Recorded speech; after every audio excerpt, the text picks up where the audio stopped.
নারকেলের লাড্ডু। তো আজকে মোটামুটি বানানো শেষ। তো আজকে দুপুরবেলা কী লাঞ্চের কী রান্না করেছি সকালেই রান্না করে রেখে গেছি তোমাদের সাথে, কারণ কথা দেখাই নেই। যে এটা হচ্ছে আলুর দম, আর এটা হচ্ছে শিম দিয়ে কাঁচা টমেটো দিয়ে, আর এখানে তো ভাত অবভিয়াসলি আছেই। তো চলো খেয়ে নিই, তারপরে আবার আসছি। গুড মর্নিং বন্ধুরা, কেমন আছো তোমরা? নিশ্চয়ই ভালো আছো, আমিও ভালো আছি। আজকে তো সরস্বতী পূজা, তো সবার ঘরে ঘরেই মা সরস্বতীর পূজা হয়, তো আমার ঘরে হচ্ছে। তো এখন পূজার সব রেডি করে যোগাযন্ত্র করে সব পূজাতে মোটামুটি পূজা হয়। আমি কিন্তু পুরো দিয়ে পূজা করে নেই, এমনি নিজে নিজে ঘরের মধ্যে করি। তো চলো তোমাদেরকে একটু দেখাই। এই যে এরকম করে রেডি করেছি। এই যে মা সরস্বতী, এদিকে বই সব, মা সরস্বতী সবাইকে আশীর্বাদ করবেন তার জন্য বই টই রাখা। এই যে পুজো দেওয়া মোটামুটি কমপ্লিট। এখন ফলটা কাটবো, শুধু কেটে তারপরে পুজো দেবো। বাঁধাকপি তরকারি, তারপরে বাঁধাকপি কেটে রেডি করে রেখেছি। অলরেডি তরকারি বসিয়েও দিয়েছি, এখানে মশলাটা সব দিয়েছি, আর এখানে তরকারি সব রেডি করে খিচুড়িটা সিদ্ধ বসিয়ে দিয়েছি। তো চলো ব্লগটা দেখতে থাকো আর সঙ্গে থাকো, আশা করি ভালো লাগবে। এখন সন্ধ্যার সময় নিয়ে বসেছি চা, আর এই যে বিস্কিটগুলো, চা বিস্কিট খাবো, খেয়ে তারপরে আজকে নারকেলের লাড্ডু বানাবো।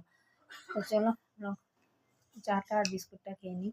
চা বানালাম সন্ধ্যার সময়, চা না খেলে গায়ে মেজমে ছেড়ে যায় না। খিচুড়ি বানিয়ে খেয়ে তারপরে ঘুমিয়েছিলাম। তো এখন ঘুম থেকে উঠলাম, ঘুমিয়ে উঠে সন্ধ্যাবাতি দিতাম, সন্ধ্যাবাতি দিয়ে তারপরে চা বিস্কিট নিয়ে বসেছিলাম। তো চলো চা বিস্কিট খেয়ে নিই।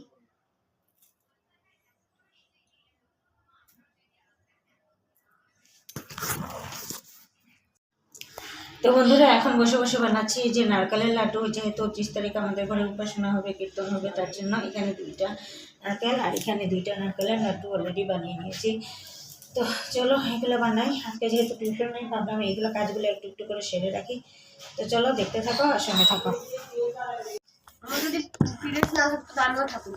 রয়েছে গুড মর্নিং বন্ধুরা, কেমন আছো তোমরা? নিশ্চয়ই ভালো আছো, আমিও ভালো আছি। আজকে হলো স্যাটারডে, আজকে হলো শনিবার। তো এখানে আমি ব্রেকফাস্ট নিয়ে বসেছি। আজকে স্নান করিনি, স্নান পরে করবো, কারণ আজকে ভোগের লাড্ডু বানাবো তার জন্য। তো এখন রান্না করব, ব্রেকফাস্ট করবো, রান্না করবো, তারপরে গিয়ে লাড্ডু টাড্ডু বানাবো। তো চলো আজকের দিনটাকে এইভাবে শুরু করলাম। তো চলো দেখতে থাকো আর সঙ্গে থাকো, আশা করি ভালো লাগবে।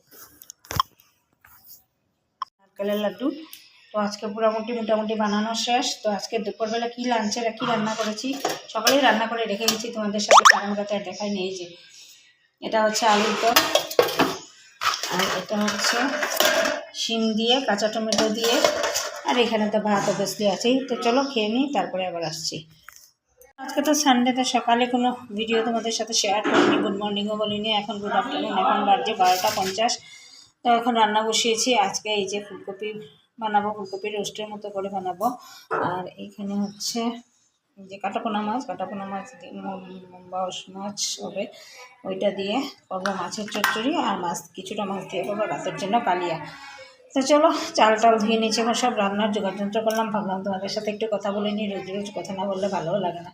তো চলো ব্লগটা দেখতে থাকো আর সঙ্গে থাকো, আশা করি ভালো লাগবে।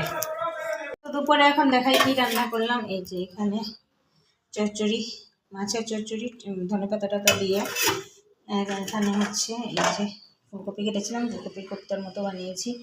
জানি না কীরকম হয়েছে, তো চেষ্টা করেছি বানানোর।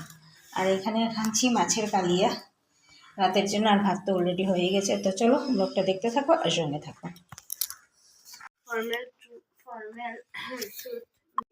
তো টিউশন শেষ করে এখন যাচ্ছি একটু বাজারে। এখন বাজে ঘড়িতে 7টা 15 কি শুনলো। তো একটু ওষুধ আনবো, আমার একটু উল আছে, টুকটাক জিনিস এগুলো নিয়ে, উল পান এগুলো।